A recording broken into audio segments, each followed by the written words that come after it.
Okay, we need to talk about this. We need to talk about the performances of Premier League referees. Hey guys, Fletch here, bringing you another Fletch Talks video, and this video is going to centre around the reviewing of certain Premier League referees, their performances, and so on and so forth, because this season has arguably been one of the most unpredictable yet inconsistent seasons, not just from a team's point of view, but from a referee's point of view as well.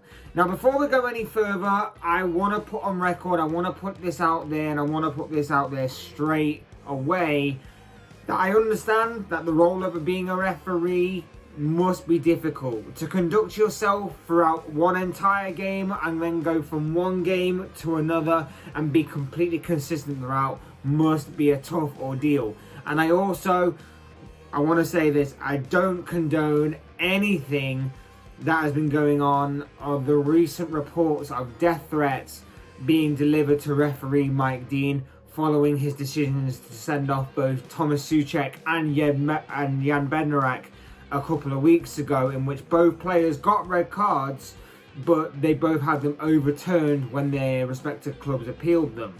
That behaviour is completely stupid, it's completely unacceptable, it has no place in any walk of life, and it's completely wrong, and it just proves that people have genuine issues with this kind of thing when it comes to taking football way over the limit and way too far than what it needs to be.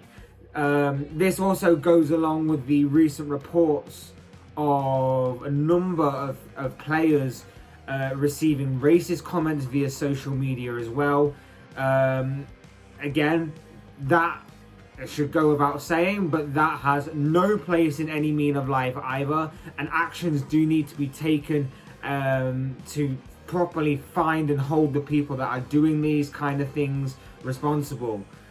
This cannot continue going forward. Death threats, racism cannot continue.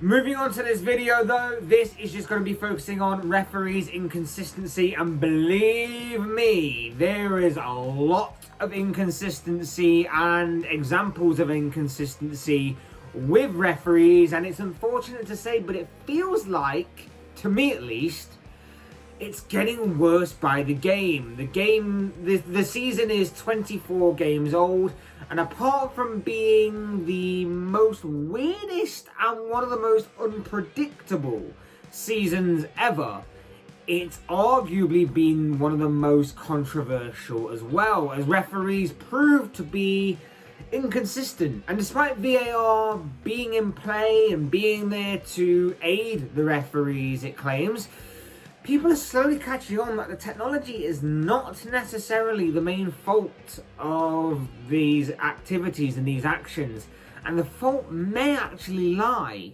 with the people overseeing the game.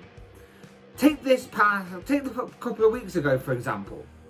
A couple of weeks ago, it was a Wednesday night fixture, I believe. Mike Dean was overseeing the game. He was the man in charge. Mike Dean, of course, the man who's pretty much became the face of Premier League officiating due to becoming somewhat of a banter football club Twitter page, whatever you want to call it, top refereeing meme, shall we say. He was refereeing Manchester United's absolute thumping of Southampton, the 9-0 thrashing we remember the Red Devils delivering to the Saints on that day.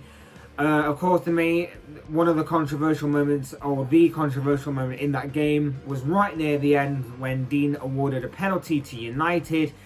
I know, the shock there in itself. And after taking some time to look at the incident via the pitchside monitors on VAR, he decided that he should send off Jan Bednarek. And he did so, gave him the red card. After the game, Southampton appealed that red card to stop him from receiving the 3-game ban, and a couple of days later the ban was rescinded. So okay, maybe it's just a one-off, maybe it's an error of judgment, everyone's entitled to a mistake, right? Well, a few days later, Dean again is in the spotlight because after consulting with VAR again and the pitchside monitors, he decides to send off Thomas Souček of West Ham in their game against Fulham over that weekend. Now, the incident was an alleged elbow to the face, and it, in my eyes at least, looked accidental, and to a lot of other people it did as well. And like Bednarak, the midfielder also faced a 3-game ban. However, West Ham appealed the ban like Southampton did, and once again, the ban got overturned. Also in that same run of fixtures, there was another controversial incident that occurred in the Arsenal versus Wolves game. Initially, there was set to be 2 minutes of added on time to be played on at the end of the first half, but the game actually went further beyond that and actually was added on time into added on time. And in the final minute, David Luiz gave away a penalty and as a result was sent off. The questions were, why did the referee play on that extra minute of play? Was the quote-unquote challenge by David Luiz genuine red card offence? And was it even a penalty? All these questions were very debatable, and a lot of people chucked their 2 cents into this whole kind of controversial debate. One thing that was key though in this, to me at least, was without looking at the incident himself on the pitchside monitors, the referee saw fit and was confident enough in the decision by the overseers of VAR to send David Luiz off. He had confidence in their judgment that he should have been sent off on that day for that specific incident. Now, like the other 2 red card offences, the Southampton one and the West Ham one, Arsenal followed suit in appealing David Luiz's red card, but on this occasion, they were unsuccessful, and the FA completely dismissed this case. Now, in my opinion, all 3 should have been overturned. All 3 red cards should have been overturned. I didn't even think that David Luiz challenge was actually a challenge, in all honesty. I still don't think it was a penalty. But there are still a couple of questions that need to be asked of referees here. The first being, why didn't the referee in the Arsenal-Wolves game go over to the pitchside monitor to have a look at the incident himself? He should have took that responsibility upon himself completely. I think that he should have gone on the advice of of a second opinion, so to speak, with VAR. But ultimately, if you're overseeing the game on the pitch, you should be taking full responsibility for that and looking over the incident yourself. Second, kind of what I alluded to earlier, how come Mike Dean spent quite a while reviewing both incidents that he was involved in, arrived at the same conclusion for both red card decisions, but when they went to the FA, the bans were rescinded? Like I say, we all make mistakes. Some incidents are clearer to determine than others, and I get that. And sometimes they can divide people's opinions on what the outcomes may be because of how controversial and how much of a grey area it is. But for the most part, there were a lot of people on social media that seemed to be against the referee's judgment in all of these cases than actually on his side. But it's not just red card decisions that have landed the referees in some hot water this campaign. It's also been their usage of VAR, which has been put under the microscope and called into question. I will admit there are a few things with VAR that still need to be ironed out. There are still a few elements of the technology and its usage that need to be ironed out. But ultimately, one of the most baffling things that most people have caught up on this season is how poorly the referees seem at using it and knowing how to use it.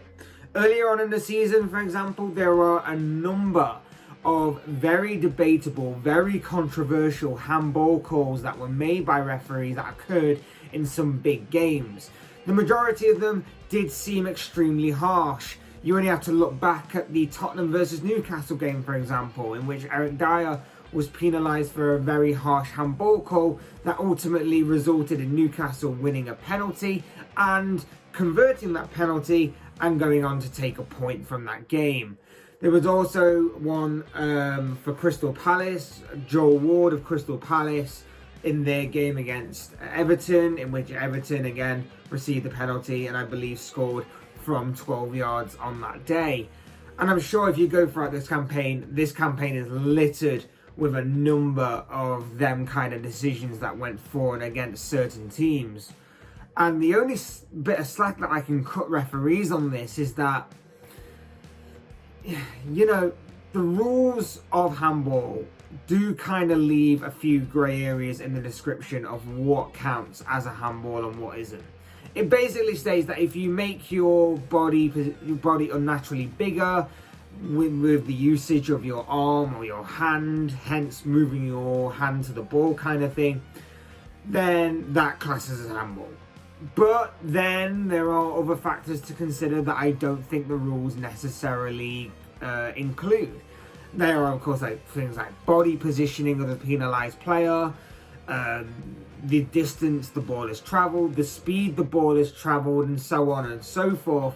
And I think all these factors need to be considered in these rules and they need to be rewritten accordingly. It did get to a point where the rule was actually rewritten partway through the season because there was so many of these incidents occurring.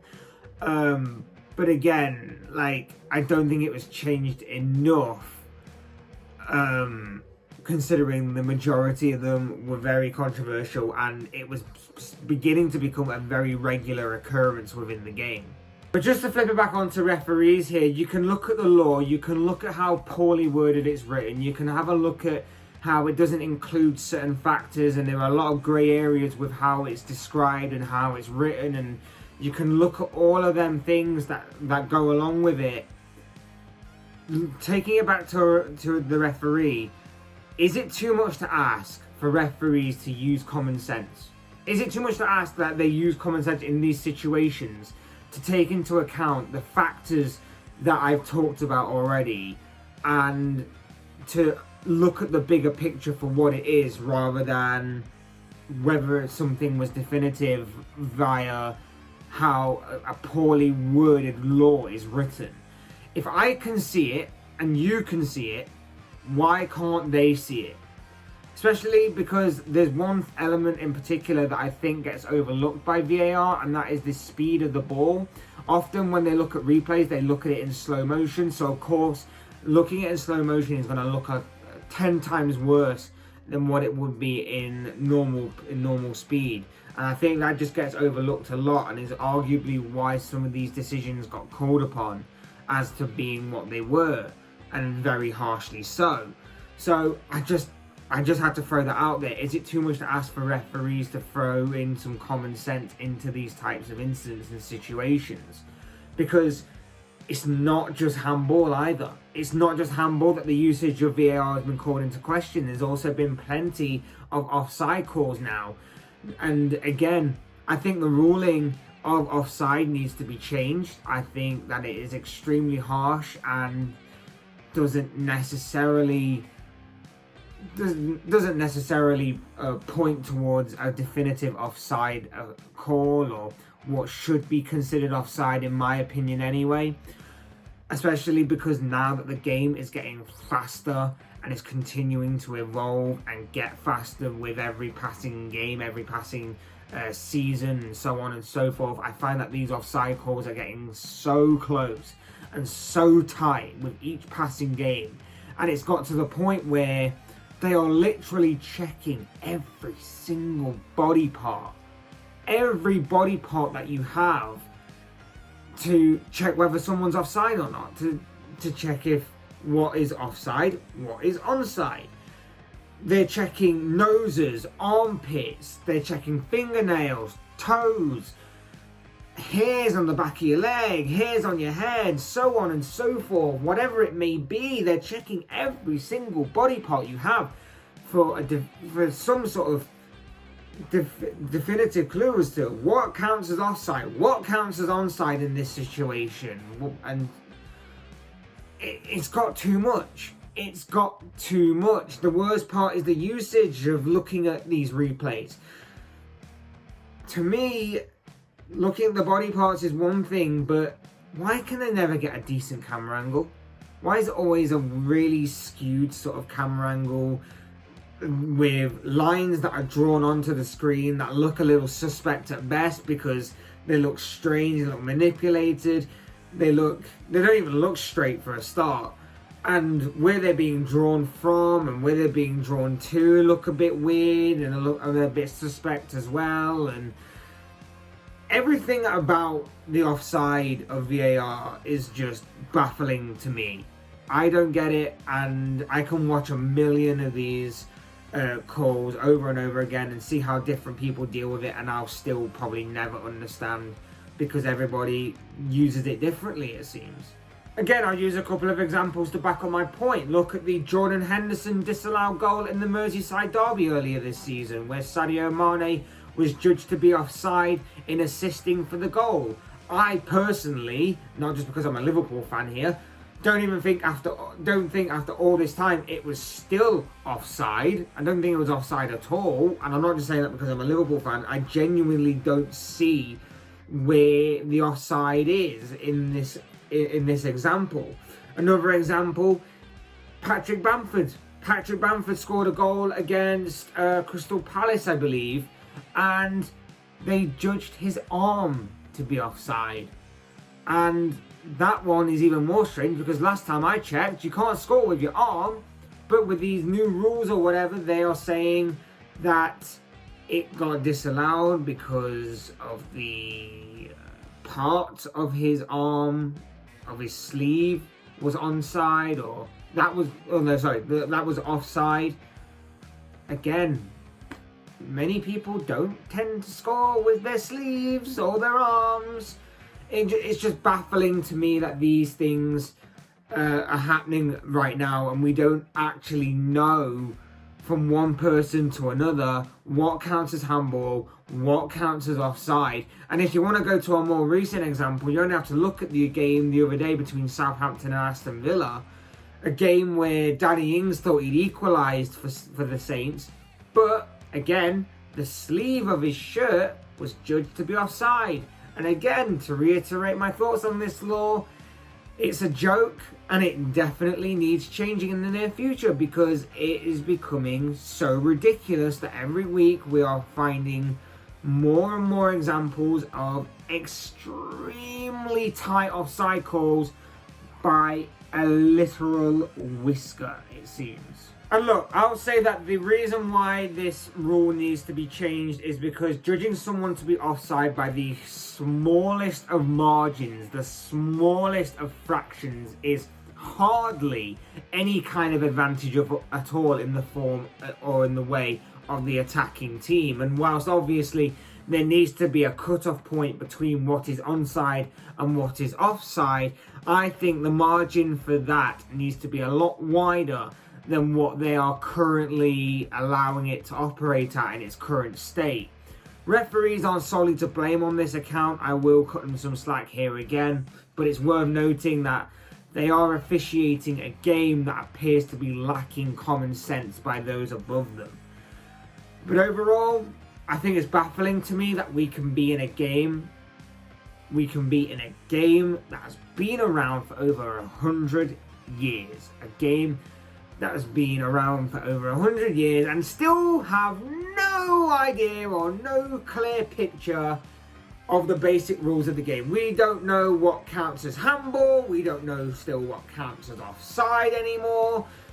It's completely baffling to me, and I will say that again, the referees aren't solely to blame here. This is what comes from the governing bodies of football that are above them, and they need to clear these rules up because, like I say, there are so many grey areas with these rules in particular that we don't know anymore what is what. And at the same time of saying that, again, to flip it back, I think that the referees need to apply some common sense here with their usage of VAR in particular and their knowledge of the play and the situation at hand. It reeks of a lack of communication between referees and the associations that they work for, I grant you.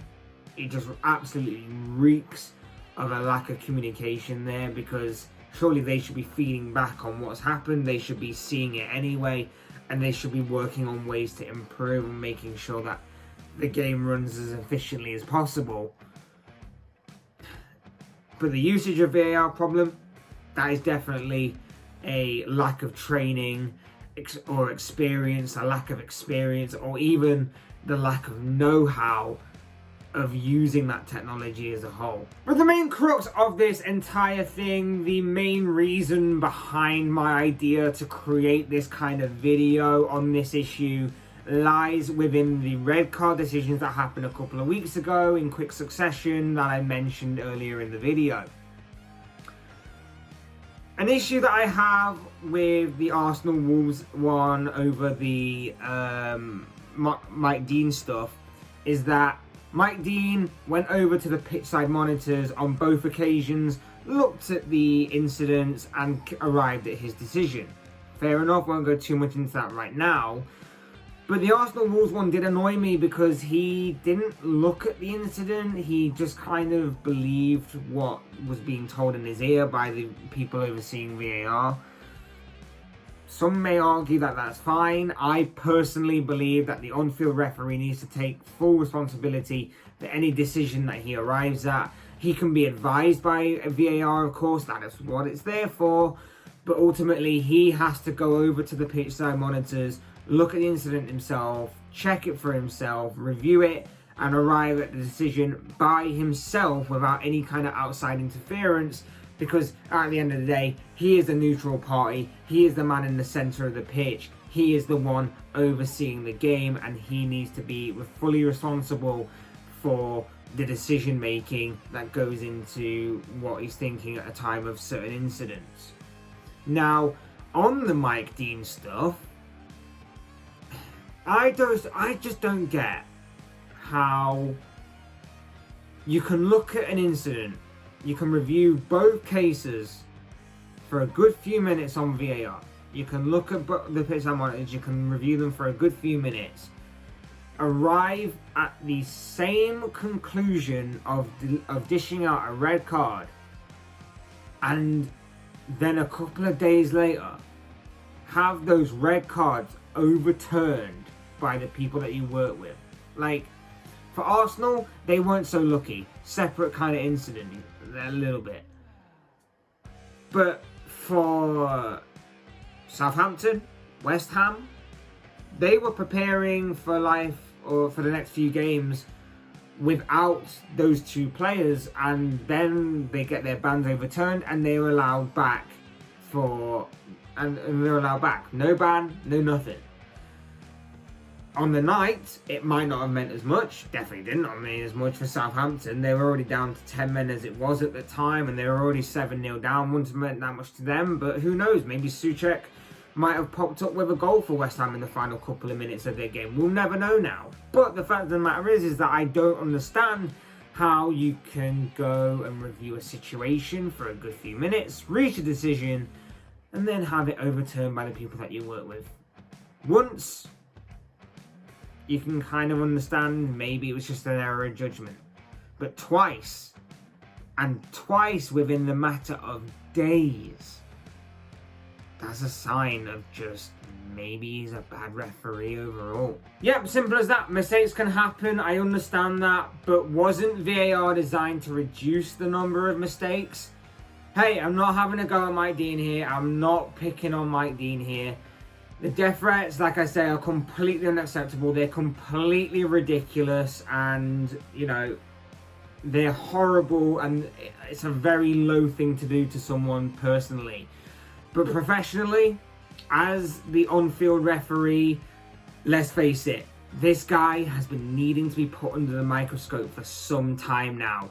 Some of the decisions that he makes are very confusing sometimes, and I honestly think there may be some sort of truth, or some sort of element of truth to the memes that are out there, you know, on football banter pages that I previously alluded to, that if a game is boring, he needs to spice it up by being the star of the show, stealing the spotlight, because often he does seem to be a topic of conversation because he will be the guy to spark the game into life by doing something that's not exactly professional, maybe you could say, or not, or very controversial.